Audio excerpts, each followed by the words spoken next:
Kailan ang balik mo rito? Hindi pa nga ako nakakaalis eh. Tinatanong niyo na agad kung kailan ang balik ko. Nagtatanong lang naman ako wala naman sigurong masama. 1 linggo siguro o higit pa. Ngayon lang naman ako magbabakasyon eh. Kung makapagtanong kasi kayo, para bang hindi ko na kayo uuwian eh. Hindi naman sa ganon. Siyempre nanay mo ko. Natural na mag-alala ko kung saan ka pupunta. Baka naman nag-aalala kayo na maubusan kayo ng panggastos dito sa bahay. Huwag kayong mag-alala. Mag-iiwan naman ako ng panggastos nyo dito sa bahay. Shaira, ano ba yan? Ba't kanya ka magsalita kay nanay? Nag-aalala lang naman siya sa'yo. Masama na bang tanungin ka? O bakit? Ano bang masama sa sinabi ko? Totoo naman ah. Ako ang gumagastos sa bahay na to. Hindi mo na kailangang ipamukha pa sa amin yan. Baka pati pagtira namin dito isumbat mo rin. Ikaw ang may sabi niyan, hindi ako. Talaga nagbago ka na nga. Kaya magandang trabaho mo. Akala mo kung sino ka na sa bahay na to. Bahay ko rin to. Kaya may karapatan ako rito. Yun nga eh. Bahay mo rin to pero ni piso, wala kang ibinibigay na panggastos. Alam mo naman na pareho kami nawala ng trabaho ng ate mo ha. Kasalanan ba namin yun ha? Tama na nga yan, huwag na kayo magtalo. Mag-iingat ka, Shaira, sa pupuntahan mo ha. Huwag mong kalilimutan ang mga bilin ko. Oo na ho. Sige, alis na ako. Baka nandyan na din si Herina sa labas. Sinundan pa ako ni nanay hanggang sa labas ng bahay namin.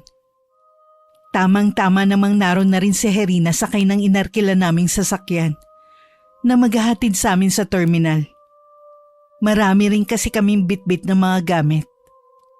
Papunta kami sa probinsya nila at balak magbakasyon. Habang inilalagay ko ang mga gamit ko sa likurang bahagi ng sasakyan, nakita ko nagmano pa si Herina sa nanay ko at ipinagpaalam ako. Sumakay na rin ako agad sa sasakyan. Kumaway si nanay habang palayo kami, pero ang kaibigan ko lang ang kumaway pabalik. Hindi ko alam kung napansin ni Herina na masama ang timpla ko ng araw na yun. Nang makapasok si nanay sa loob ng bahay namin, kinausap siya ng kuya ko. Bakit niyo naman po hinahayaang kausapin kayo ng gano'n ni Shaira, Nay? Habang tumatagal, lagiging bastos. Hayaan mo na. Pagod lang siguro ang kapatid mo. Hindi naman kasi biro yung akuin niyang responsibilidad dito sa bahay. Parang kailan lang naman buong buhay niyo naman kaming inaalagaan. Kayo nagtatrabaho noon para makapagtapos kami ng pag-aaral. Hindi bale. Maghahanap na lang ako ng trabaho na magaan lang para makatulong sa gastusin natin dito sa bahay. Baka mapano na kayo niyan, Nay. Huwag na po. Naghahanap na rin po ako ng trabaho para ako na lang po magbibigay sa inyo. At saka, gusto na rin pong bumukod ng bahay. Bakit naman? Bahay mo rin ito, kaya may karapatan ka rito. Nagsusumbong po kasi sa akin ng asawa ko. Malimit daw siyang paringgan ni Shaira na palamunin at dagdag pasanin sa bahay na ito. Nahihiya na rin po siya. Tsaka, lagi pong masungi si Shaira sa mga anak ko. Kaya tuloy ako sa kanya lumapit. Siya na nga lang ang tiyahin ng mga bata. Sinusungitan pa niya. Ako na ang humihingi ng pasensya sa inaasal ng kapatid mo sa inyo, ha? Huwag mo naman sanang ilayo sa akin ng mga apo ko. Sila na nga lang ang nagpapasaya sa akin. Pwede naman po kayong sumama sa amin kapag bumukod na po kami. Kung nasa poder po namin kayo, makakaasa kayong wala kayong maririnig sa amin. Alam mo naman na kailangan ako ng kapatid mo. Wala naman mag-aasikaso sa kanya kapag umalis ako. Kayo po, Nay. Bahala po kayo kung saan kayo. Ang sa akin lang naman laging bukas ang bahay namin para sa inyo. Salamat anak ha. Napakabait mo talaga. Napakaswerte ko sa'yo. Ang ugali mong yan ang mana mo sa yumaon yung ama. Shaira kaya, siya kaya nagmana. Pareho naman kayo mabait ni tatay. Ay, sa tingin ko sa lola nyo. Ganun kasi ang ugali niya nung nabubuhay pa. At dami nang pwede makuhang ugali, ang kagaspangan pa talaga ng ugaling nakakuha niya. Umaasa pa rin ako na magbabago rin ng kapatid mo. Malay mo, pagbalik niya galing sa bakasyon nagbago na siya. Sana nga po, Nay. Napawi lang ang inis na nararamdaman ko nang nakasakay na kami sa bus pauwi ng probinsya ng kaibigan kong si Herina. Lagi na lang kasi kong iritable sa bahay dahil sa mga hindi maubos-ubos na bayarin. Dumagdag pa ang kuya ko at ang pamilya niya. Naisip kong hindi naman pala kayang bumuhay ng pamilya. Nagtatlo pa ng anak. Dati namang may trabaho ang mga to at kumuha lang ng tagapag-alaga sa mga anak. Pero sa kasamaang palad, sabay na nawala ng trabaho mag-asawa. Hindi na kinaya ang pangungupahan kaya bumalik sa bahay namin. Pagod na nga ako maghapon sa trabaho. Dadatnan ko pang makalat at maingay ang mga anak ng kuya ko. Bago pumasok sa trabaho, naririndi ako sa ingay nila. At pagka-uwi ko, ganun pa rin. Kaya madalas kong masigawan. Kaya kapag nakikita nila ako, umiiwas na sila sa takot. Wala naman akong pakialam. Dahil kahit noon pa man, hindi na ako malapit sa kanila. Kahit nga nung mga nakanghipag ko, hindi ko siya nagawang dalawin sa ospital. Pati ang hipag ko na hindi naman mayaman, walang alam sa gawaing bahay. Wala na silang ambag, hindi man lang tumulong sa gawaing bahay. Kaya lalo ako naiirita sa kanila. Oh, bakit nakasimangot ka na naman? Ay, paano kasi? Nagtalo na naman kami ni kuya. Akala mo kung sino? Wala na nga siyang ambag sa bahay. Ngayon lang naman, di ba? Sabi mo nga nawalan sila ng trabaho ng hipag mo. Kawawa nga sila eh. Ang hirap kayang walang mapagkuhanan. Eh di sana maghanap na sila ng trabaho. Hindi yung nakatunga nga lang sila sa bahay. Malay mo naman, naghahanap na sila ng bagong trabaho. Ilang buwan na nilang sinasabi yan. Hanggang ngayon, wala pa rin. Mahirap naman kasi maghanap ng trabaho ngayon eh. Mga tamad nga lang kamo. Gusto habang buhay magpakargo. Grabe ka naman magsalita. Pamilya mo pa rin sila. Hindi ka ba nakukonsensya na sabihan sila ng masasakit na salita? No, kung pamilya ko sila, dapat lang nilang malaman ang nasa isip ko para alam nilang hindi ako natutuwa sa kanila. Kailangan bang karguhin ko sila habang buhay? Siguro habang wala pa silang trabahong nakukuha. Wala namang ibang tutulong sa kanila kundi ikaw lang. Pagod na ako sa kanila. Halos wala na nga matira sa sahod ko dahil sa laki ng gastusin sa bahay. Bakit hindi na lang kaya ikaw ang bumukod? Ipaubaya mo na sa kuya mo ang bahay niyo. Oo nga no. Tama. Ako na lang ang bubukod. Bahala na sila sa buhay nila. Kaya ko lang naman sinabi na bumukod ka para maranasan mo yung pakiramdam na wala kang pamilyang kasama. Tingnan mo kung kakayanin mo mag-isa. Siyempre kakayanin ko. Masaya kaya yun. Tahimik akong aalis sa bahay at darating akong tahimik din kasi walang mga batang makukulit. Pagbalik natin, umpisahan mo na maghanap ng mauupahan. Ganun na nga ang gagawin ko. Halos umabot sa tengang ngiti ko. Hindi ko na napansin na napapailing na lang si Herina habang pinagmamasdan ako. Mula high school, magkaibigan na kami ni Herina. Sa lahat na naging kaibigan ko, siya ang pinakamabait at maunawain. Kaya matagal na rin siyang kilala ng pamilya ko at hindi na itinuturing na iba. Habang nakatingin sa labas ng bintana, unti-unting bumibigat ang talukap ng mata ko hanggang igupo na ako ng antok. Nakatulong din ang lamig sa loob ng bus para lalong mahimbing ang tulog ko. Marahang yugyug ang nagpagising sa akin. Paglingon ko, ang nakangiting mukha ni Herina ang bumungad sa akin. Malapit na tayo sa bababaan natin. Napasarap ang tulog ko. Ang lamig kasi. Pansin ko nga, kung hindi pa kita ginising malamang mamaya ka pa magising. Pagdating na lang sa bahay ka bumawi ng tulog. Makalipas nga ang ilang minuto, papasok na sa terminal ang sinasakyan naming bus. Dahil nakaupo kami sa pinakahuling upuan, hinayaan muna namin na makababa ang ibang pasahero. Tsaka naman kami tumayong magkaibigan. Napakunot ang noo ko nang makita na wala sa taas na lagayan ng mga gamit ang isa kong bag. Hinanap ko yun, pero hindi ko makita. Bigla akong kinabahan na baka may nakadampot na nun. Sigurado ka ba dyan mo nilagay? Oo naman! Baka meron lang dumampot nun. Kapal naman kung sino man yun. Baka sa trunk ng bus mo na ilagay. Akala mo lang nandyan. Tignan na lang natin. Mawalang galang na sa inyo mga ineng.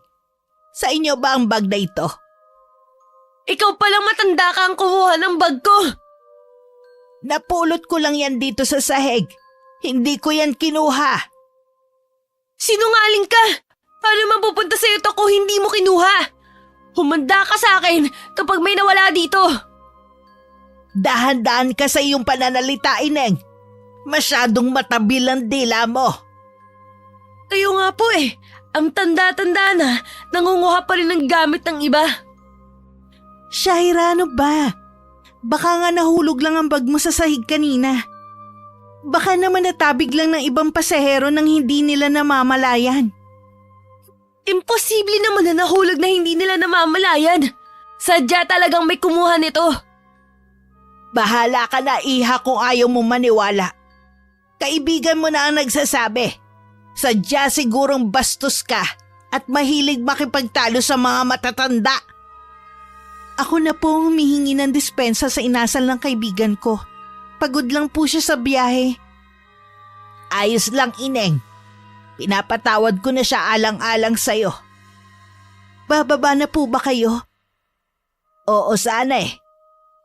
Sige po, mauna na po kayo. Mag-iingat lang po kayo. Hindi ko maiwasan na hindi mapaismid sa inasal ng kaibigan ko. Imbis na kasi ako ang kampihan niya, mas kinampihan pa niya ang matandang yun. Kilala mo bang matandang yun? Parang pamilyar, pero baka kamukha lang. Halika na nga, tayo na lang ang natira dito sa bus. Nauna na sa akin bumaba si Harina. Ako naman naiinis pa rin dahil sa nangyari.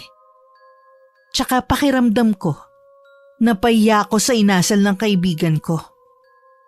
Mabuti na lang pagkababa, nakuha na namin ang mga gamit namin. Inalo naman ako ni Harina. Ngumiti ka naman dyan. Dapat masaya ang bakasyon natin. Kalimutan mo na ang nangyari. Ewan ko ba?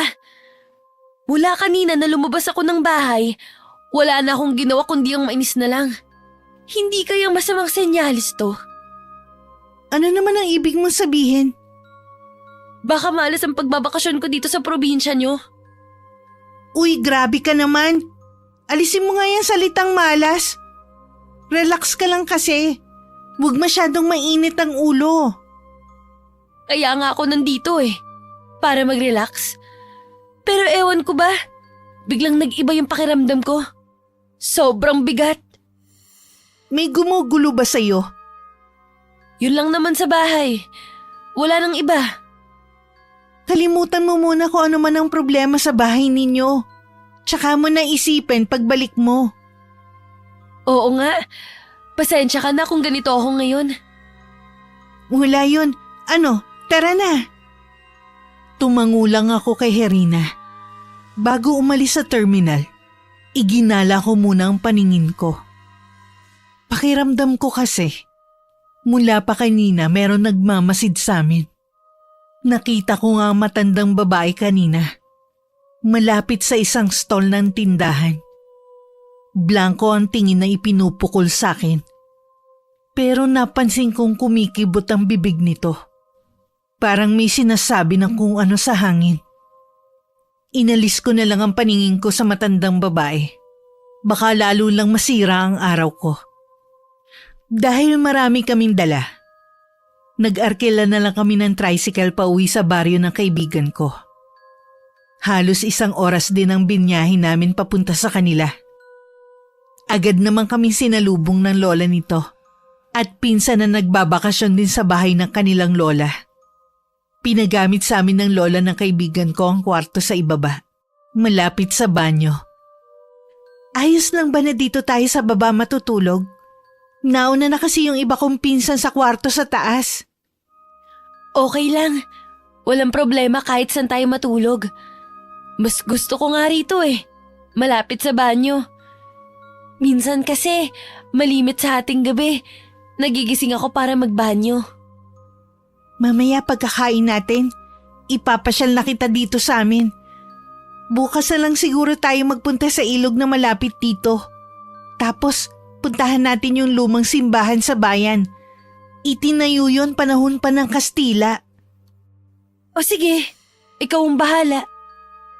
Inayos lang namin ang mga gamit namin ni Herina sa cabinet na naroon. At pagkatapos, lumabas na kami para kumain ng tanghalian. Pasado 1:00 na ng mga oras na yun. Kaya pala nagugutom na ako. Almusal lang kasi ang kinain ko ng araw na yun. Hindi rin ako kumain sa bus dahil nakatulog ako. Kami na lang ni Herina ang kumakain sa kusina dahil nauna na pala ang lola at mga pinsan nito. Dahil masarap ang ulam, hindi ko namalayan na naparami pala ang pagkain ko. Ayos lang yan. Yun nga ang gusto ni Lola yung ubos lagi ang niluluto niyang ulam. Ibig lang daw sabihin nun, masarap ang luto niya. Masarap naman talaga Hindi tulad ng nanay ko. Kung hindi maalat, matabang naman ang luto. Baka nga tumaba ako dito Kung ganyan ka lagi karami kumain, siguradong tataba ka talaga. Sana araw-araw ganito, no? Nagtatawanan pa kami magkaibigan nang biglang pumasok ang pinsan ni Herina na hindi nalalayo ang edad sa amin. Nagyayaya siya na pumunta ng plaza dahil may laro daw doon ngayon ng basketball. Sinabi naman ni Herina na susunod na lang kami. Nang makaalis ang pinsan nito, ako na ang nagpresenta na magligpit ng mga pinagkainan namin. Ilang sandali lang, sumunod na rin kami sa plaza. Pagdating naman doon, kauumpisa pa lang ng laro. Humanap na lang kami ng mapupwestuhan sa isang sulok. Nag-enjoy naman ako sa panonood, lalo na si Herina. Natuwang-tuwa sa grupong nanalo sa laro. Palibhasa kasi, isa sa mga naglalaro ay matagal na nitong crush. Nang matapos ang basketball, nagiya na rin ako umuwi. Malapit na kami sa bahay ng lola niya. Nang makarinig kami na nagtitinda ng balot. Bili tayo ng balot. Sige ba? Lola, pabili po ng balot. Ilang balot, Ineng? 4 po. Ikaw yung matanda sa busa. Yung kumuha ng bag ko. Anong ginagawa niyo dito? Kaya pala pamilyar kayo sa akin Taga rito po pala kayo, Lola. Taga rito nga ako, Ineng. Malapit sa ilog ang bahay ko. Pabili nga po pala kami ng 4 na. Huwag na tayong bumili. Sa iba na lang. Wala nang nagtitinda ng balot dito kundi ako lang. Huwag na tayong bumili. Nakakawalang gana Ano ka ba? Ako naman ang bibili Pagbilhan nga po ng 4. Huwag niyo na pong samahan ng asin. Suka na lang po. Bahala ka kapag sumakit ang tiyan mo dahil sa balot na yan. Bakit ba ganyan kasama ang ugali mo? Wala naman akong ginagawang masama sa'yo, Ineng. O sadya talagang bastos ka at masama ang ugali. Hindi ka ba tinuruan na magandang asal ng mga magulang mo? Hoy tanda! Huwag mong may damay-damay dito ang mga magulang ko ha. Sino ka ba? Para husgahan agad ako na masama ang ugali ko. Dahil yun naman ang pinapakita mo simula pa nung una. Mainit lang talaga ang dugo ko sa'yo dahil kinuha mong bag ko. Kasalanan mo rin naman kung bakit ganito ako makipag-usap sa'yo. Ilang beses ko bang sasabihin sa'yo na hindi ko kinuha ang bag mo? Nakita ko lang yun sa sahig ng bus. Sa tingin mo kaya, kung intensyon ko na kunin ang bag mo, isosoli ko pa sa'yo? Tama nga siya, Shaira. Pati ba naman matanda pinapatulan mo? Lola, Pasensya na po kayo sa kaibigan ko, ha? Ayos lang, Ineng. Sana mahawaan mo ang kaibigan mo na magandang pag-uugali. Talagang ginagalit mo ako, ha? Tama na. Umalis na nga yung matanda eh. Nakakainis kasi yung matandang yun eh. Dito pa talaga kami nagkita. Sana man lang itinago mo ang inis mo sa matandang babae. Ikaw lang tuloy ang napasama. Anong ibig mong sabihin? Hindi ako sinagot ni Herina. Nang lumingon ako, naroon pala ang mga pinsan nito. At may ilan din naroon ang nakatingin sa akin.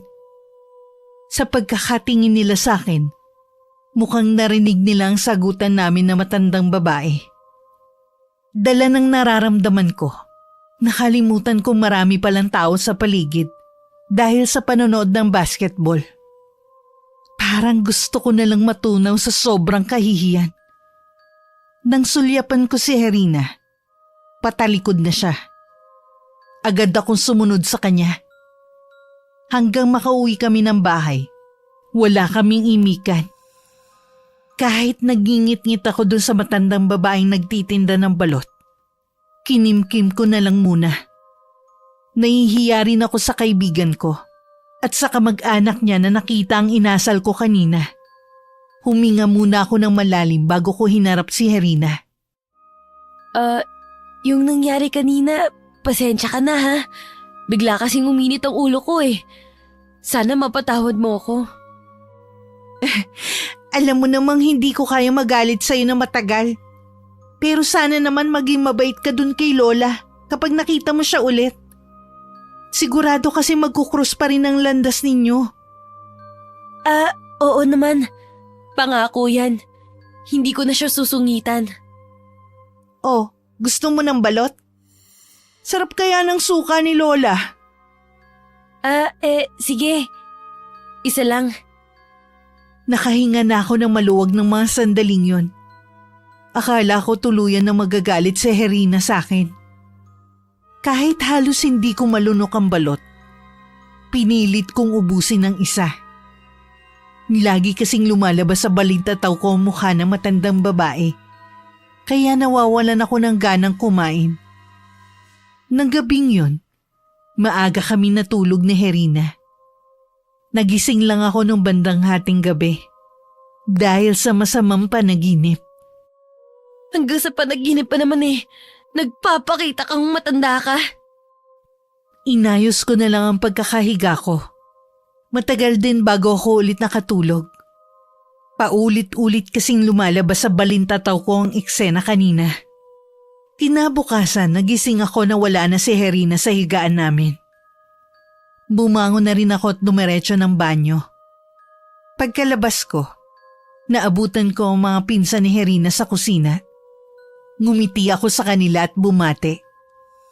Pero nagkatinginan lang sila at alanganing ngumiti sa akin.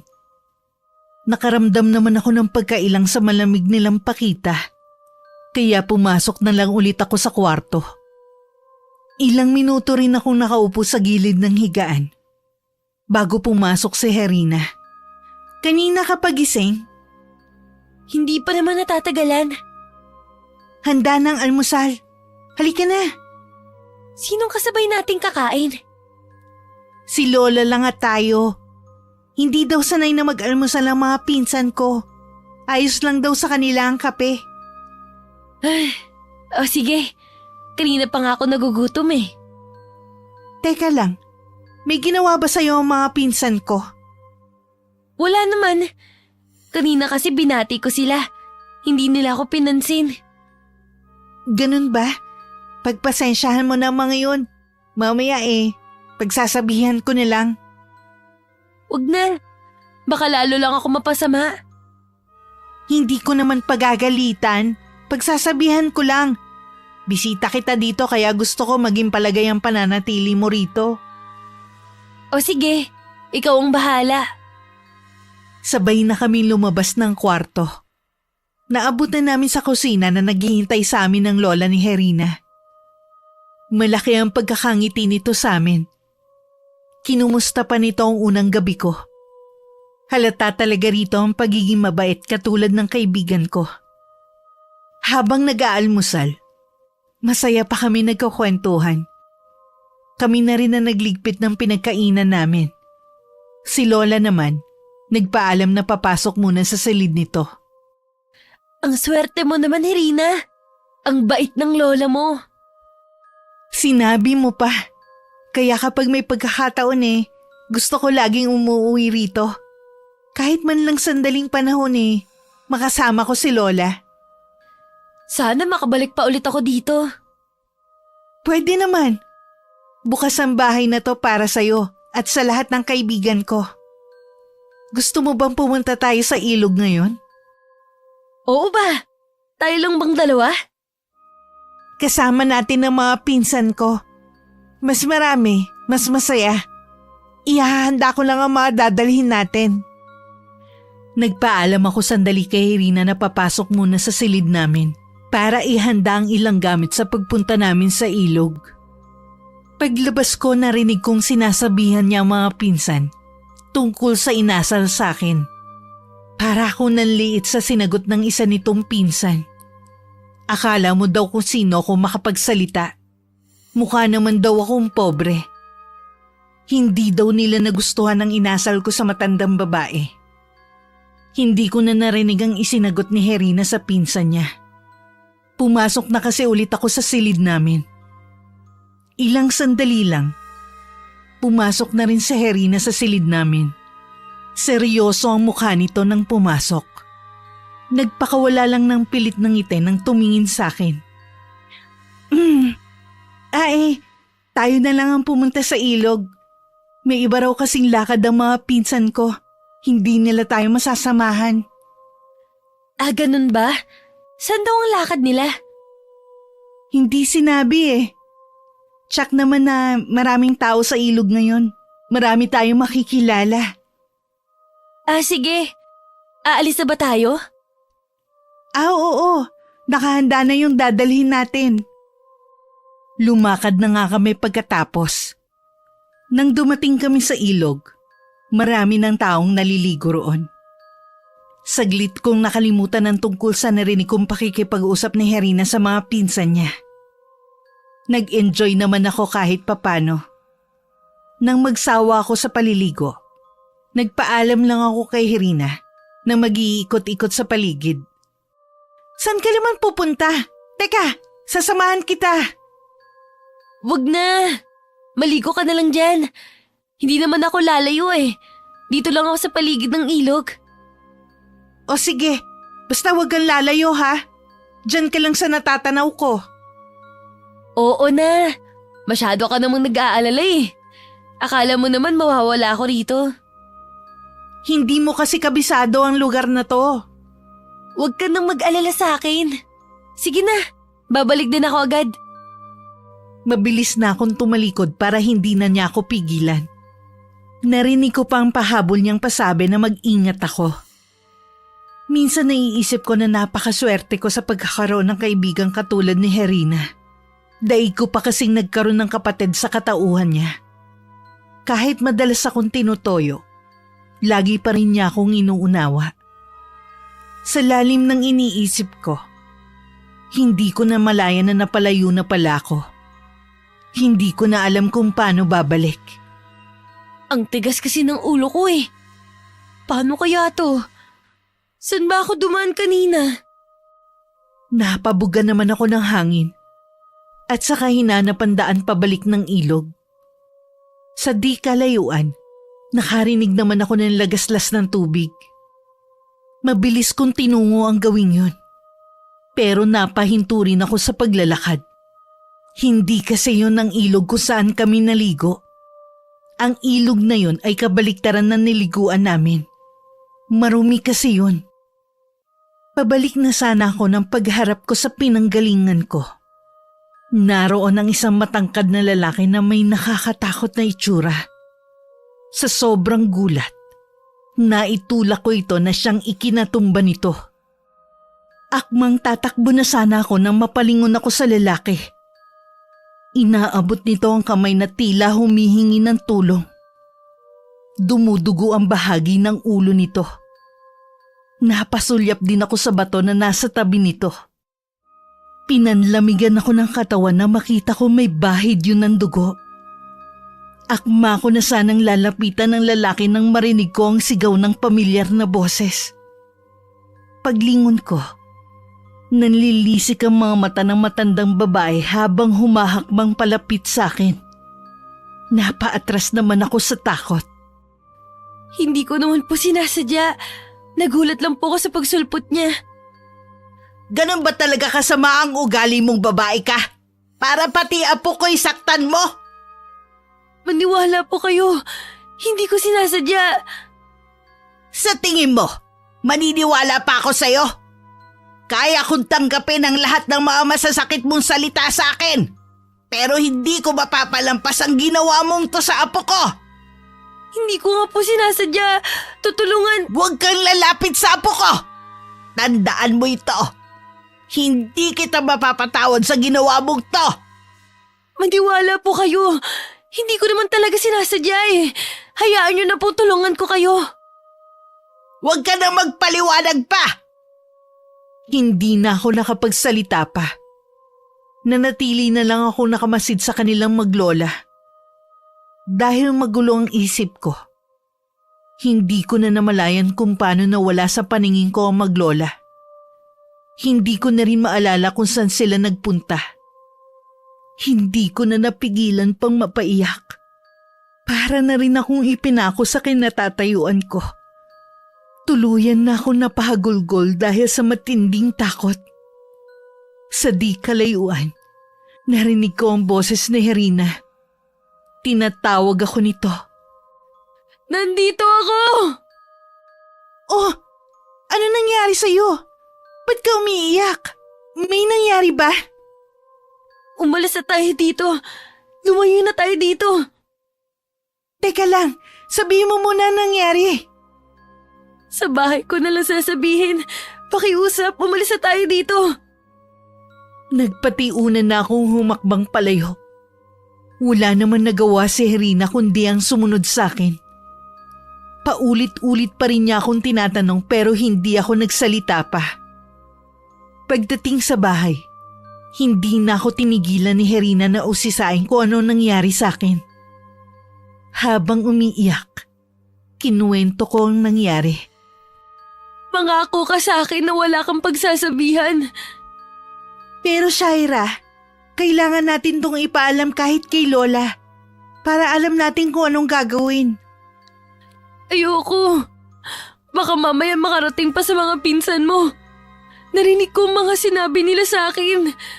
Baka lalo lang ako maging masama sa paningin nila. Yan pa talaga ang iniisip mo? Imbis na mag-alala ka sa apo ni Lola? Tingin ko naman hindi naman malubha ang lagay niya.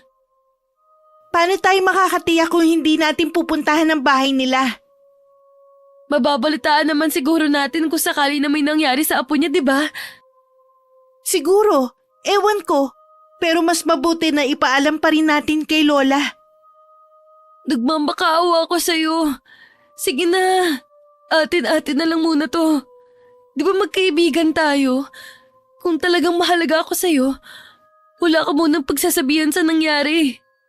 Hindi ko naman talaga sinasadya eh. Aksidente lang naman yun. O sige. Salamat, Herina. Kaibigan ka talaga. Sa hapunan hindi ako kumain. Nagdahilan na lang ako na busog pa at pagod sa pagpunta sa ilog. Nakatingin lang ako sa kisame ng silid at iniisip ang nangyari kanina. Hindi ko maiwasan na sisihin ng lalaking apo nung matanda.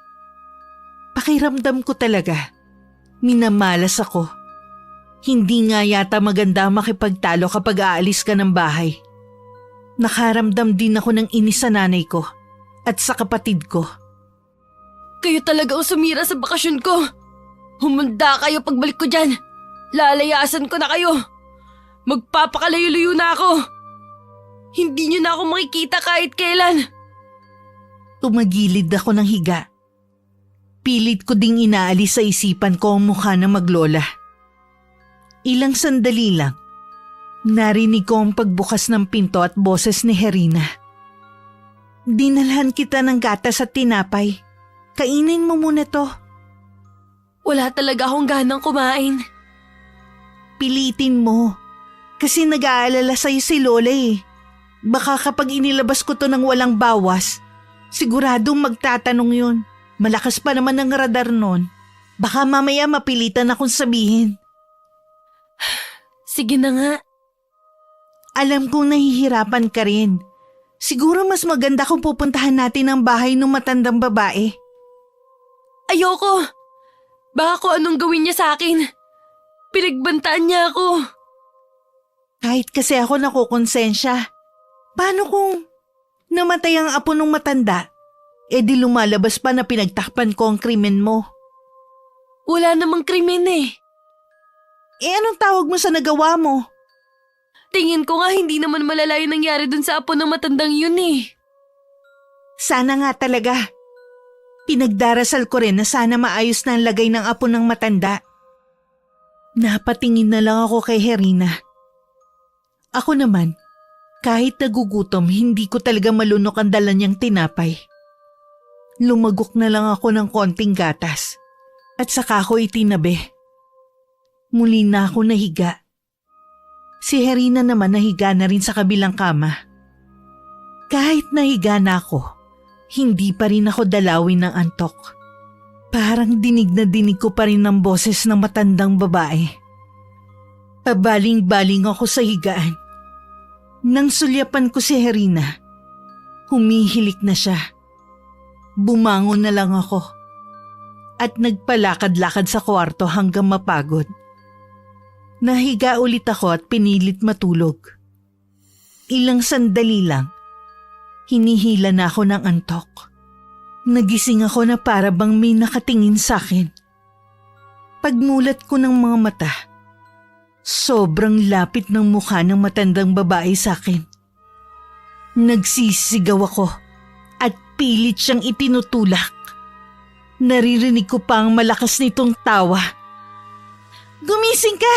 Shaira! Nananaginip ka! Ha? Panaginip lang? Akala ko totoong nandito ang matandang babaeng yun eh. Matatahimik ka lang kapag hinarap mo ang ginawa mo. Natatakot ako, Herina. Huwag kang matakot. Nandito lang ako.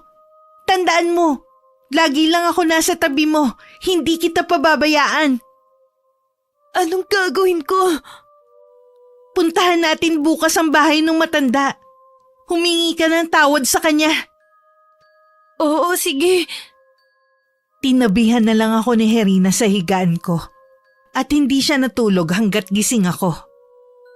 Dahil napuyat kagabi, tanghali na ako nagising. Naabutan ko si Herina sa kusina na naghahanda ng almusal. Hindi na kita ginising. Alam ko kasing puyat ka. Halika na mag-almusal. Nakatulog naman ako kahit papano. Ang hirap pala kapag may dinadalang problema. Oo nga pala. Alam ko na ang eksaktong bahay ni na Lola Socorro. Yun ang pangalan niya. Pagkatapos nating kumain, pupuntahan natin sila. Sigurado ka na bang pupunta tayo sa kanila? Ito lang ang paraan na alam ko para matahimik ka na. Wala namang mawawala kung susubukan mo humingi ng tawad sa kanila. Tumango na lang ako kay Herina para matapos na ang problema ko. Tsaka ako naman hinarap ang pagkain. Dahil hindi ako naghapunan, pakiramdam ko gutom na gutom ako. Pagkatapos namin mag-almusal, wala na kaming inaksayang oras. Agad na rin kaming lumakad. Habang patungo sa bahay ng matandang babae, pabilis ng pabilis ang kabog ng dibdib ko. Kulang na lang lumabas ang puso ko sa kinalalagyan nito. Malayo na sa karamihan ng bahay ng maglola. Masukal na rin ang pagpunta sa kanila. Isang kubo ang tila wala namang nakatirang nakita namin. Napapalibutan na rin ng matataas na damo ang palibot ng bahay.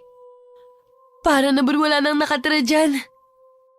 Pero sabi nung napagtanungan ko dito daw nakatira maglola. Itsura pala ng bahay na yan. Wala na magtsatsagang tumira dyan. Tingnan na lang natin. Tapos tsaka tayo umalis. Nagpatiuna ng humakbang palapit si Herina. Siya na rin ang kumatok. Ngunit walang nagbubukas ng pinto. Nag-umpisa na rin magtayuan ng balahibo ko sa katawan.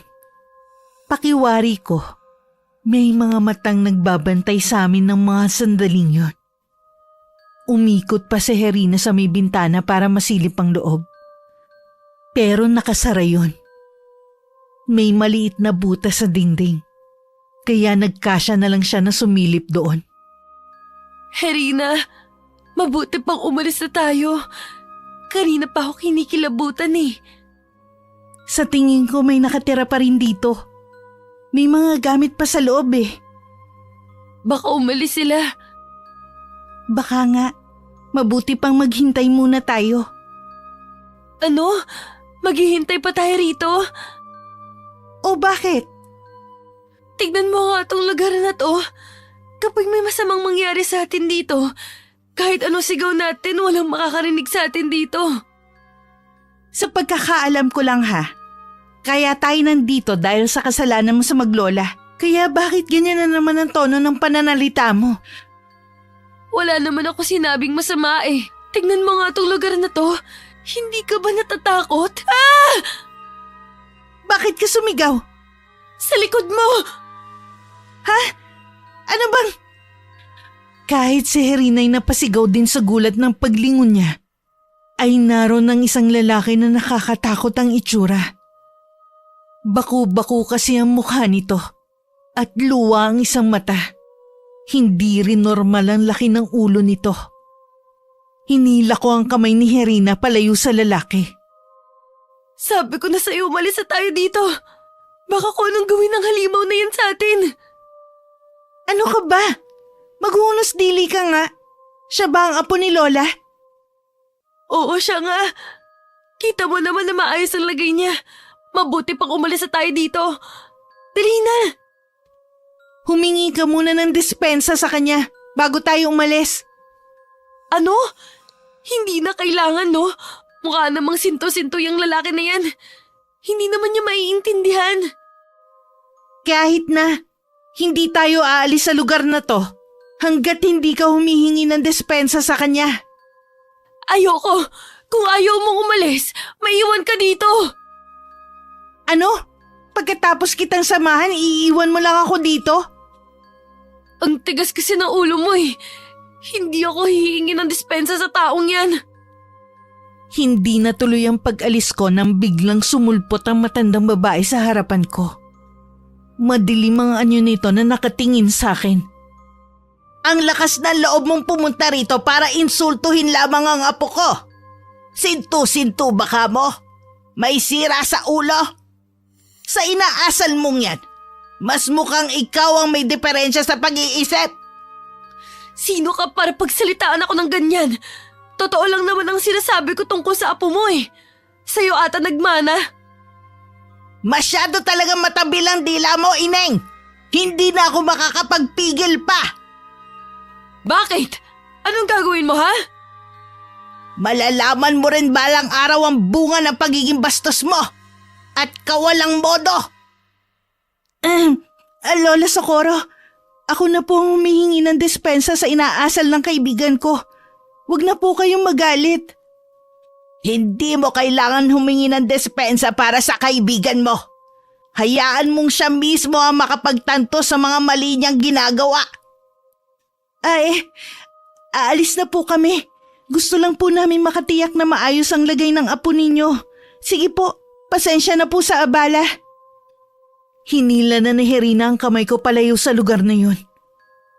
Parang may pakpak ang mga paa namin sa bilis ng mga hakbang namin. Pareho pa kaming hinihingal na makauwi. Talaga bang hindi ka na magbabago? Anong ibig mong sabihin? Huwag ka na magmaang-maangan dyan. Kung hindi mo kayang baguhin ang ugali mo, mabuti pang umuwi ka na lang sa inyo. Ano? Pinapalis mo na ako?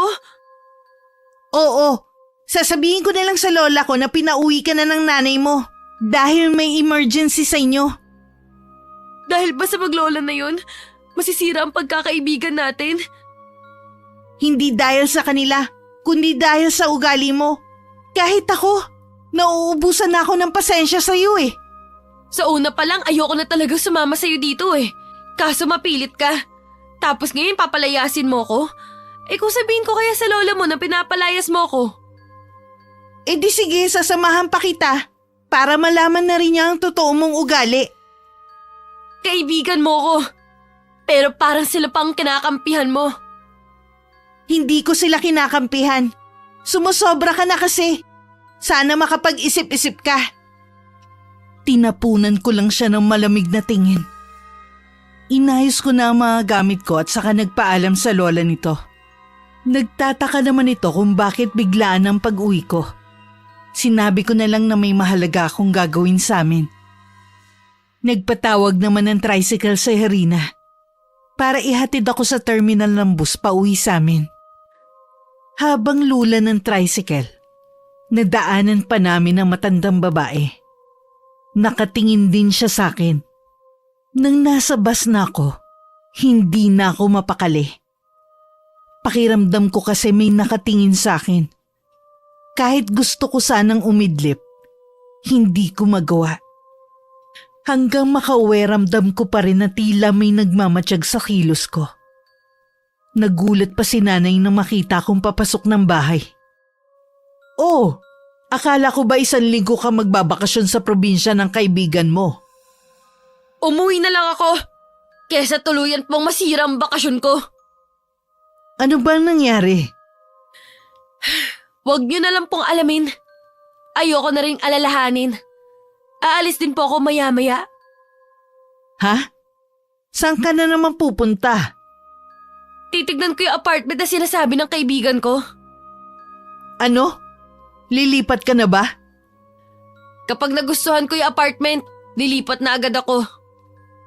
Sigurado ka na ba? Oo naman. Pagod na ako sa bahay natin. Hindi man lang ako makapagpahinga ng maayos dahil ang iingay ng mga anak ni kuya.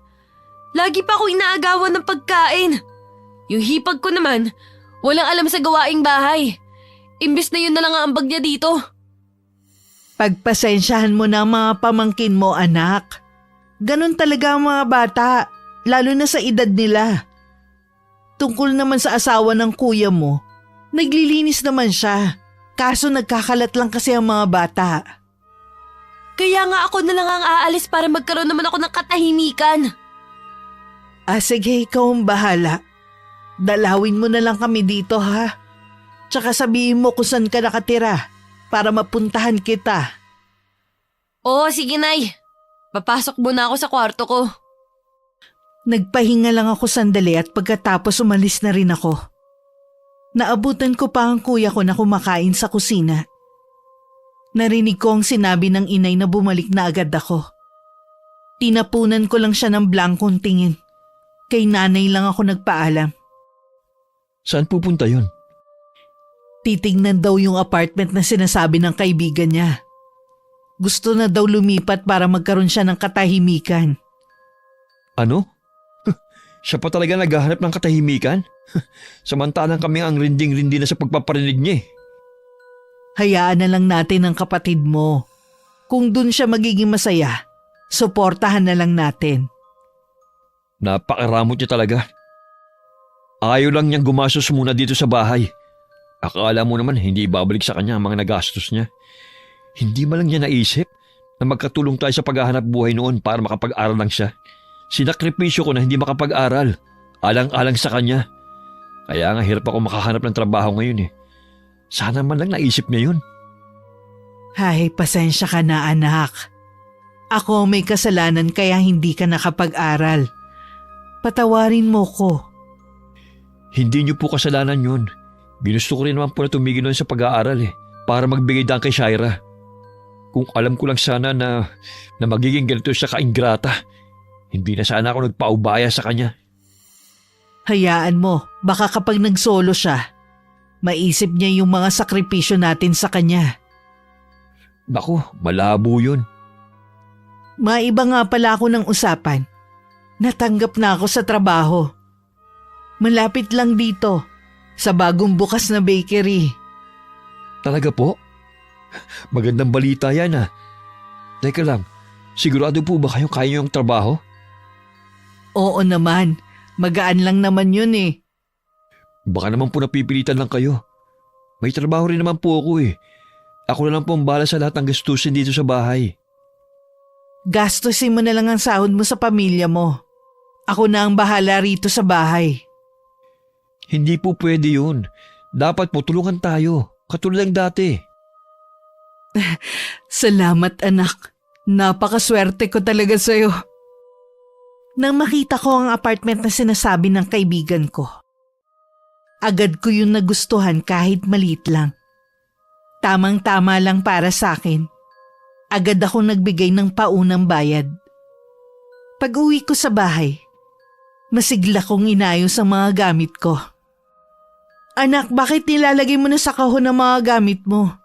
Ngayon ka na ba lilipat? Oo, Nay. Nakapagbigay na ho kasi ako ng paunang bayad para hindi na ako maunahan. Napakabilis naman yata. Kailangan mo ba ng tulong? Hindi na po, Nay. Kaya ko naman po to. Saan ka nga pala lilipat? Pwede ko bang mahingi ang address mo?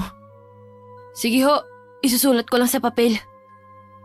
Mamimiss ka namin anak kapag wala ka na rito. Lagi naman ho ako nadalaw dito eh. Tsaka sinabi ko naman sa inyo ang dahilan, di ba? Oo nga, kaya lang. Ito pong papel. Nakasulat na ho dyan yung address ko. Iniwasan ko na lang tingnan ang malungkot na mukha ni nanay. Mabilis ko na lang inayos ang mga gamit ko.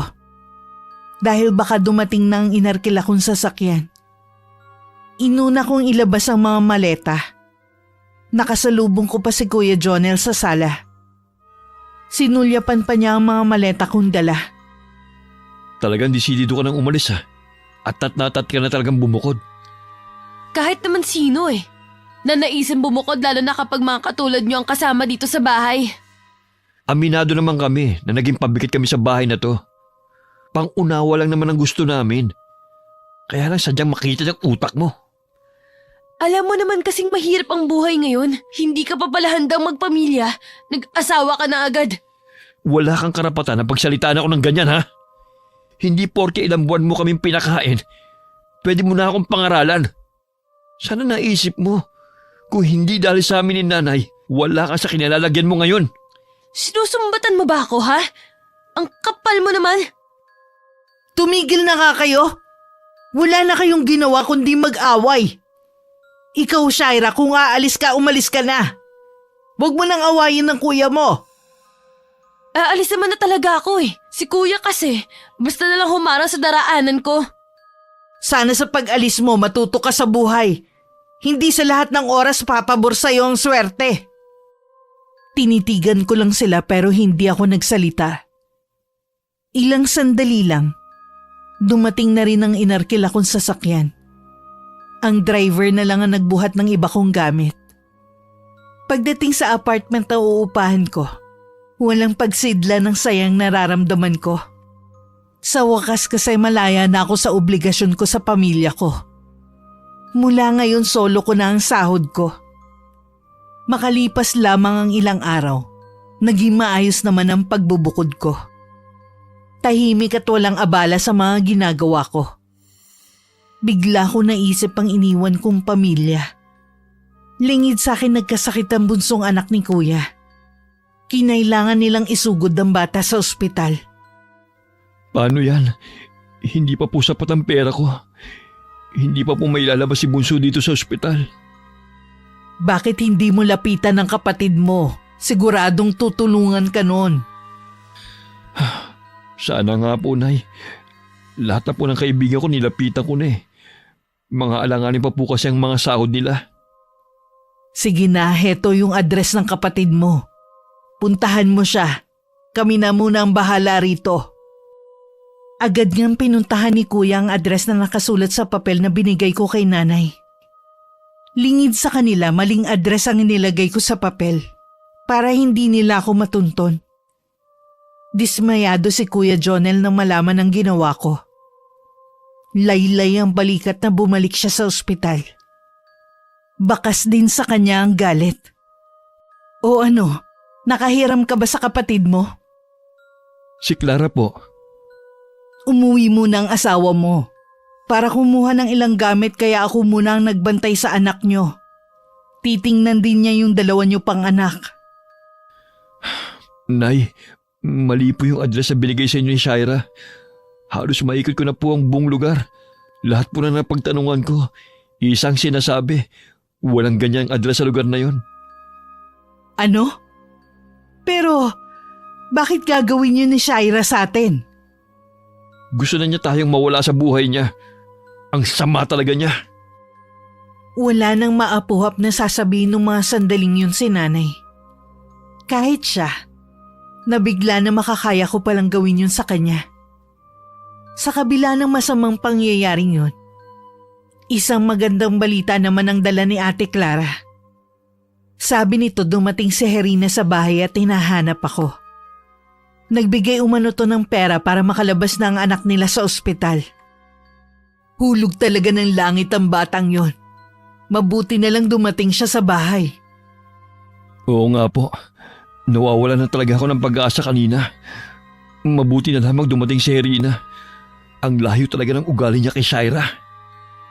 Hindi kailangan pagkumparahin mo sila. Alalahanin mo magkaibang tao sila. Sige po, Nay. Aayusin ko na po yung babayaran ko rito sa ospital para makalabas na tayo. Mabuti pa nga. Nang araw na yon inilabas na rin ang anak ni Kuya. Pagkatapos ng ilang araw na pagkakakonfine sa ospital. Pagkatapos ng pagsubok na yun sa pamilya ko, tila sunod-sunod na swerte naman ang dumating sa kanila. Makalipas ang isang linggo, muling dumalaw si Herina sa bahay. Masaya naman siyang sinalubong ni nanay. Mabuti naman at dinalaw mo kami dito, Iha. Salamat nga pala sa'yo, ha. Kung hindi dahil sa'yo, baka hindi pa namin nailalabas ang apo ko. Wala po yun. Nasabi po pala ni Ate Clara na wala na raw po dito si Shaira. Oo. Hindi nga namin alam kung saan siya nakatira eh. May sadya pa naman po sana ako sa kanya. Kailangan po natin siya mahanap sa lalong madaling panahon. Bakit? May problema ba si Shaira? Yun ba ang dahilan niya kaya nagmamadali siyang bumukod? Wala pong kinalaman sa pagbubukod niya.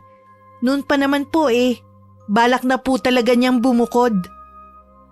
Ano yung nahihimigan ko sa'yo na parang problema? Hindi ko po alam kung paano ko to sasabihin sa inyo. Pinapakaba mo naman ako, Herina. Pwede bang sabihin mo na agad? Sige po. Ganito po kasi yun, Tita Charito. May nakagalit siyang matandang babae sa lugar namin nung nagbakasyon siya. Yung matanda po na yun ay isa pong mangkukulam. Anong sinabi mo? Kulang na lang mahimatay si nanay nang marinig ang sinabi ni Herina. Kahit ang hipag ko na nag-aalaga sa mga anak ng mga sandaling yon, ay labis din na bigla sa narinig. Sa nalaman hindi na halos makatulog si nanay sa labis na pag-aalala sa akin. Ilang araw na rin nila akong hinahanap, pero hindi pa rin nila mahanap kung saang paupahan ako naroon. Kahit si Kuya Jonel, labis na rin ang pag-aalala sa akin. Shaira, anak, ano nangyari sa'yo? Bakit ang payat mo? Nagkasakit po kasi ako. Pwede po bang dito muna ako? Oo naman, mahigit 1 buwan ka na naming hinahanap. Nanibago po ata ako na bumukod kaya ako nagkasakit. Ano ba ang nararamdaman mo? Hindi po ako makatulog. Parang laging may nagbubulong sa akin na boses. Madalas din po akong managinip na masama tuwing gabi. Ay, gusto mo bang kumain? Ipagluluto kita ng paborito mong ulam. Matutulog na lang po muna ako. Baka dito ako makatulog ng mahimbing. O sige, lagi ko naman nililinis ang kwarto mo. Mahiga ka na muna. Nagulat din si Kuya Jonel nang pag-uwi niya nung hapon na madatnan ako sa bahay namin. Ngumiti siya sa akin at niyakap niya ako. Mabuti umuwi ka na rito. Nabanggit ba ni nanay na matagal ka na namin hinahanap? Nasabi nga niya kanina. Ilang beses na nagpabalik-balik si Rina rito. Hinahanap ka. Ano daw ang kailangan niya? Meron kasi siyang binanggit nung nagbakasyon ka sa probinsya nila. Sinabi niya yun sa inyo? Akala ko ba kaibigan ko siya? Karapatan naman naming malaman yun. Pamilya mo kami. Akala ko pa naman kaibigan ko siya. Ayun pala hindi rin siya mapagkakatiwalaan. Wala naman siyang masamang intensyon eh. Gusto lang niyang tumulong sa'yo. Kung gusto niya akong tulungan, dapat na nahimik na lang siya. Hindi siya maaaring manahimik. Dahil yung matandang babae, naghihiganti sa'yo. Isa pala siyang mangkukulam. Anong sabi mo? Yung mukhang mabahong matandang babae na yun isang mangkukulam? Oo, dapat humingi ka sa kanya ng kapatawaran. Gusto ni Rina na bumalik ka sa probinsya nila. Hindi na ako babalik sa kanila. Shaira, sasamahan ka namin ni nanay. Sama-sama natin itong haharapin bilang pamilya. Mas marunong ka pa sa akin. Kapag sinabi kong ayaw ko, hindi tayo uuwi ng probinsya. Teka, saan ka pupunta? Bumalik ka! Nag-uusap pa tayo, Shaira! Pabalibag kong isinara ang pinto ng silid ko. Naupo muna ako sa gilid ng higaan ko habang nakasapo ang dalawang kamay sa ulo ko. Ilang sandali lang, tila meron na namang bumubulong sa akin. Inilibot ko ang paningin ko sa kabuuan ng silid. Parang naririnig ko ang halakak na matandang babaeng yun. Tigilan mo na akong matanda ka. Wala akong kasalanan sa'yo. Sinabi ng tama na. Lahat ng mga gamit na mahawakan ko, pinagbababato ko kung saan saang direksyon. Paulit-ulit din akong sumisigaw. Shaira, buksan mo ang pinto, anak! Ano nangyayari sa'yo? Ayaw niya akong tigilan, Nay. Paulit-ulit na lang siya bumubulong. Ayaw niya akong patahimikin. Nang bumukas ang pinto, nakasiksik ako sa sulok habang umiiyak. Agad ako nilapitan ni nanay at hinawi ang ilang hibla ng buhok ko na napunta sa mukha ko. Ano ba nangyayari sa'yo, anak? Hindi ka naman dating ganyan na. Masigla ka at puno ng buhay. Nay, gusto niya ako kunin.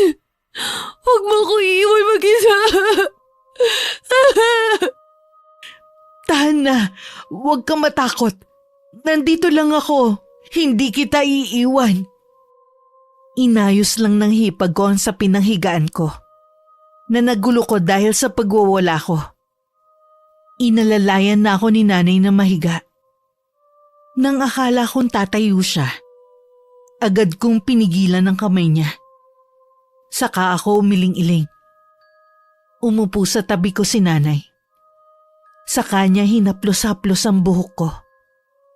Hindi ko na namalayan na unti-unti nang bumibigat ang talukap ng mga mata ko. Hanggang tuluyan na akong makatulog. May luha pa ang mga mata ni nanay nang titigan ng mukha ko. Ilang sandali pa, lumabas na ng silid ko si nanay. Para kausapin naman si Kuya Jonel. Kailangan madala ang kapatid mo sa isang manggagamot. May kakilala si Clara na magaling na albularyo sa kabilang barangay. Kailangan lang natin makumbinsi si Shaira na sumama para magpagamot. Sa ayaw at sa gusto niya, dadalhin na natin siya sa albularyo bukas. Kinabukasan maaga ako nagising.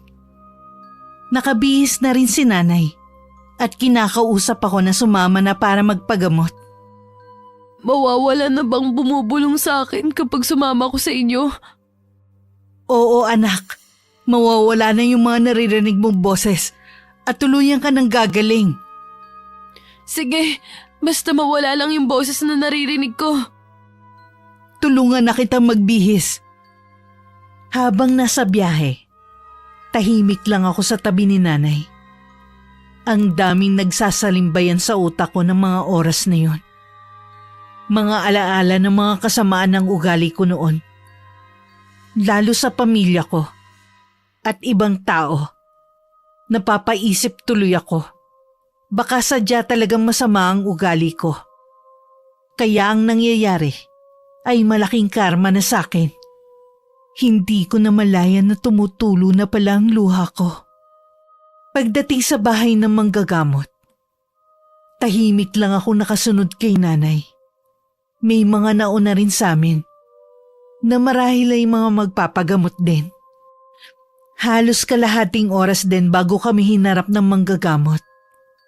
Isa siyang matandang lalaki na tansya ko. Nasa 70 na ang edad. Kumuha ang manggagamot ng pulang papel na nasa garapon. Meron itong sinulat doon. Tsaka yun itinupi.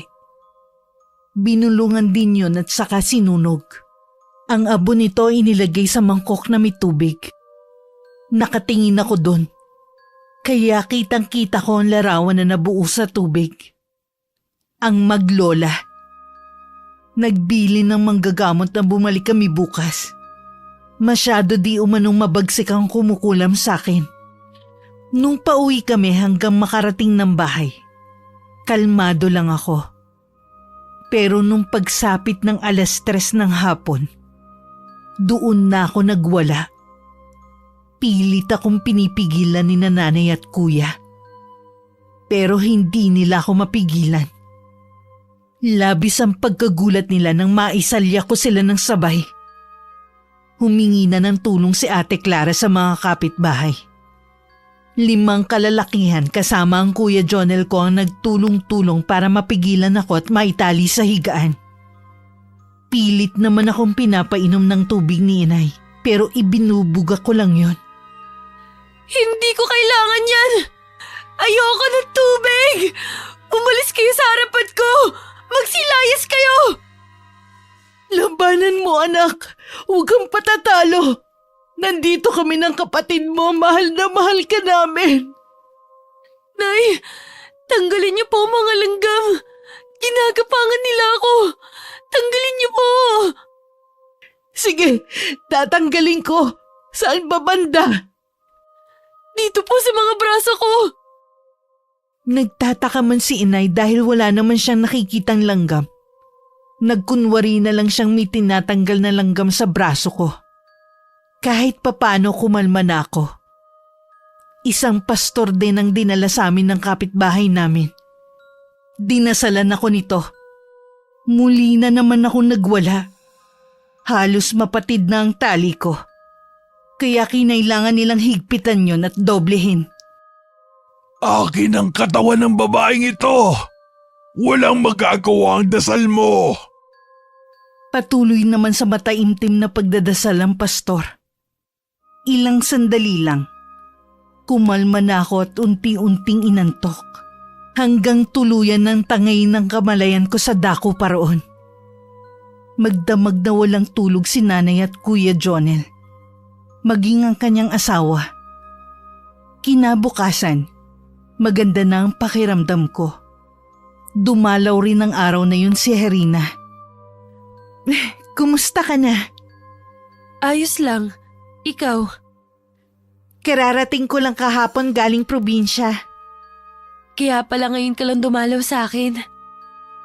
Meron din kasing pinagagawa ang mga magulang ko, kaya hindi ako agad nakapunta rito. Pakiramdam ko, nababaliw na ako. Ba't mo naman nasabi yan?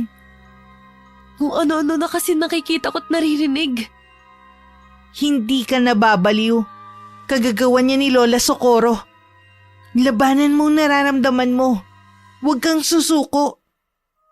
Ganun ba talaga kalaki ang nagawa kong kasalanan sa maglola na yun? Para parusahan niya ako ng ganito katindi? Lahat naman tayo nagkakasala. Ang mahalaga, maaari pa natin itong itama. Anong gagawin ko? Magpakumbaba ka at humingi ng kapatawaran sa maglola. Ayoko nang bumalik dun. Ayoko nang makaharap ang maglola na yun. Pero yun lang ang paraan para... Ayoko! Huwag mo nang ipilit ang gusto mo. Hindi rin ako nagawang kumbinsihin ni Herina hanggang sa magpaalam na siya. Babalik na lang daw siya sa ibang araw. Muli binantayan na naman ako ni nanay buong gabi. Marami kasi akong insektong nakikitang naglilipana sa paligid ko. Hindi na rin nila inalis ang pagkakatali sa akin. Kinabukasan, maagang gumayak si nanay para magpunta ng simbahan. Shaira, ang ate Clara mo muna magbabantay sa'yo ha. Magsisimba lang ako.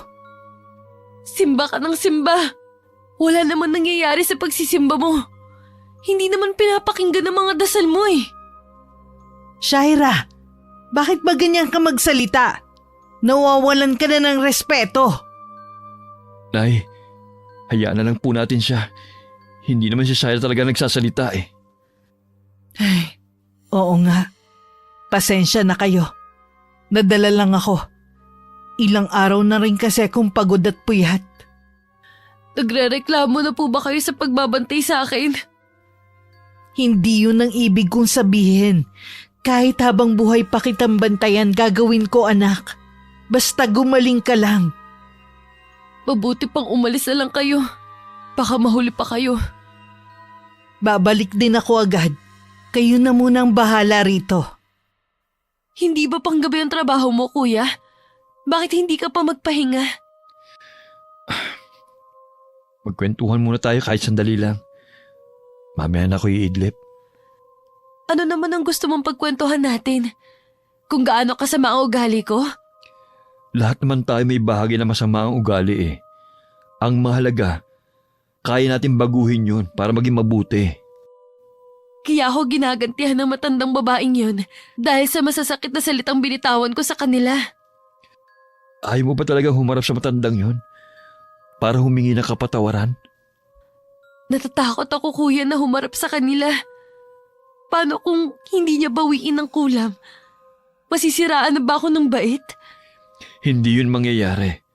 Manalig ka lang sa may kapal. Huwag kang papatalo sa kung anumang bumubulong sa'yo. Salamat, kuya. Ramdam ko ang pagmamalasakit mo sa akin. Shaira, mahal kita. Dahil nag-iisa lang kitang kapatid. Sino pa bang magdadamayan kundi tayong pamilya? Ang dami kong kasalanan na nagawa sa inyo ni inay. Kalimutan mo na yon. Matagal ka na namin pinatawad. Hindi ko na napigilan pang hindi bumulalas ng iyak. Pinahid naman ni kuya ang mga luhang naglandas sa pisngi ko. Sandali pa kami nag-usap bago siya nagpaalam na matutulog muna. Ang asawa niya muna ang nagbantay sa akin. Hindi ako masyadong kinakausap ni Ate Clara. Nauunawaan ko naman siya. Marami rin akong masasakit na salitang binitiwan dito. Sa kabila noon, ramdam ko pa rin ang pagmamalasakit niya. Nakatingin lang ako sa orasan sa dingding nang biglang mag-umpisa na naman may bumulong sa akin. Nagpapaling-paling ako ng tingin. Pilit ko yun hinahanap. Hindi ko na napansin ang takot na bumalatay sa mukha ng hipag ko. Bigla rin itong napatakbo palabas ng silid ko. Ako naman nag-umpisa na muling matakot. Marami kasi ako nakikitang gumagapang sa sahig na iba't ibang insekto. Nagsimula na rin akong magsisigaw. Sakto naman pumasok si Kuya Jonel. Pupungas-pungas pa siya na halatang naalimpungatan lang sa pagtulog. Ano nangyayari? Naririnig ko na naman siya, kuya. Inuutusan niya ang mga insekto na lapitan ako. Patayin mo ang mga yun, kuya. Huwag mo hayaan na makalapit sa akin ang mga yan. Papasok sila sa katawan ko. Wala naman akong nakikita. Ayan o, nasa sahig malapit na sa akin. Kahit walang nakikita, nagkunwari na lang na pinapagpag ni kuya ng kamay ang sinasabi kong insekto. Pero napapiksi si kuya nang maramdaman na tila merong gumagapang sa kanyang braso. Ako naman nagtititili nang umabot na sa akin ng mga gumagapang na insekto. Sa sobrang pagkataranta ni Ate Clara, nagtawag na naman siya ng kapitbahay. Nang araw na yun sinundo ang albularyo na gumagamot sa akin. Akala lang nila natutulog ako. Pero gising na gising ako at mataman nakikinig sa kanila. Wika ng albularyo. Masyadong malakas ang itim na kapangyarihan ng matandang babae. Natatalo di umano ang kapangyarihan nito. Nagbigay siya ng payo na makiusap ako sa matandang babae para patawarin na niya ako. Baka lumambot ang puso nito at mapatawad ako. Dahil kung hindi daw kasi magpapatawad ito, sisirain ng matandang babae ang isip ko. Habang tumatagal, ramdam ko na ang panghihina ng katawan ko. Nakakapako na rin ang mga buto ko sa katawan. Ayaw ko na rin tumingin sa salamin. Nang araw na yun, dumalaw muli si Herina. Aninag sa kanyang mga mata ang matinding awa sa akin. Rina, pwede mo ba akong samahan? Saan naman? Sa probinsya niyo. Handa na akong harapin na maglola. Mapatawad man nila ako o hindi, ayos lang sa akin. Ang importante, makahingi ako ng kapatawaran. Maganda yan. Sasamahan kita. Hindi na kami nag-aksaya pa ng panahon. Hindi ko na pinasama si inay. Mas gusto kong nasa bahay na lang siya para magpahinga. Nagpresenta naman si kuya na sasamahan ako. Nang araw na sumakay kami ng bus, ang daming alaalang nagsalimbayan sa akin. Una na doon kung paano ko tratuhin noon ang matandang babae. Dahil sa dami ng iniisip ko, hindi ko na malayang nasa terminal na kami. Isang sasakyan ang sumundo sa amin at dinala sa bahay nila Herina. Mainit pa rin akong tinanggap ng lola nito at iba pang kamag-anak ni Herina. Ang iba sa kanila ay labis na nibago sa itsura ko. Ang lola ni Herina ay bakas sa mukha ang pag-aalala. Nagpatawag din siya ng magaling na manggagamot na manggagaling pa sa ibang lugar. Nang naroon ako sa dati naming silid, nagwala na naman ako. Ang natatandaan ko lang, palakas ng palakas ang bulong na naririnig ko. Nakakarinig rin ako ng halakak na parang tinutuya ako. Labanan mo siya, Shaira. Huwag kang papatalo sa kanya. Iwan muna natin siya sa manggagamot. Siguro tayo na lang ang pumunta sa bahay ni Lola Socorro. Tayo na lang ang humingi ng kapatawaran sa ginawa ni Shaira. Nag-aalangan man si Kuya Jonel na iwan ako sa ganung kalagayan. Napilitan na rin siyang sumama sa kaibigan ko. Pinuntahan nila ang bahay ng maglola. Pero wala na silang nadat ng anumang gamit doon. Tila inabandona na ang lugar na yon. Anong gagawin natin ngayon? Wala na sila rito. Manalig na lang tayo na kaya siyang pagalingin ng albularyo. Ano bang klaseng pagsubok ito? Bakit sa amin nangyayari ito? Naniniwala akong malalampasan niyo rin yan. Magtiwala ka lang. Huwag kang bibitiw at manalangin ka lagi. Kailangan ka ni Shaira. 2 gabi akong ginamot ng albularyo. May mga pasa na ring lumalabas sa katawan ko noon. Wala na rin ako matandaan sa mga ginagawa ko. Basta sabi lang nila, madalas nanlilisik ang mga mata ko. At bumubula na rin ang bibig ko. Puno na rin daw ng kalmot at sugat ang katawan ko na ipinagtataka nila kung saan galing. Nagdesisyon ng albularyo na ibalik ang sumpa sa akin sa nagbigay nun. Dahil sa pagmamatigas nito na bawiin ang kulam. Isang orasyon ang ginawa ng albularyo kontra sa kulam na iginawad sa akin. Makalipas ang ilang oras, napansin daw ni Kuya na unti-unti nang bumabalik ang dati kong kulay. Nawala na rin ang mga pasa at sugat ko sa buo kong katawan. Nang magkamalay ako, agad akong humingi ng tubig. Agad naman akong binigyan ni Kuya Jonel na naluluha-luha pa. Kumusta ng pakiramdam mo? Magaan na. Nawala na yung bigat na nakadagan sa akin. Magaling na kaya ako? Oo naman. ibinalik ng albularyong ulam doon sa matandang may galit sa'yo. Kasalanan ko rin naman ang nangyari sa akin. Hindi ako naging mabuting tao. Huwag mo nang isipin ang bagay na yan. Ang mahalaga, magaling ka na. Pwede mo pa namang itama ang lahat ng maling nagawa mo. Gagawin ko yan, kuya. Babaguhin ko na ang sarili ko. Magiging mabait na ako. Tiyak na matutuwa ang nanay kapag nakabalik na tayo sa bahay natin.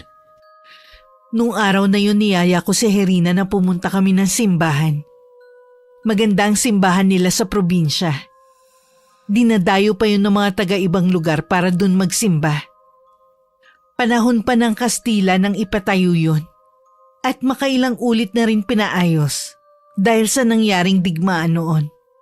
At mga bagyong nagdaan.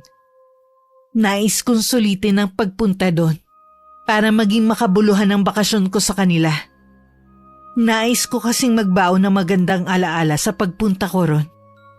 Nang sa ganon, matakpan ang pangit na alaala ko sa lugar.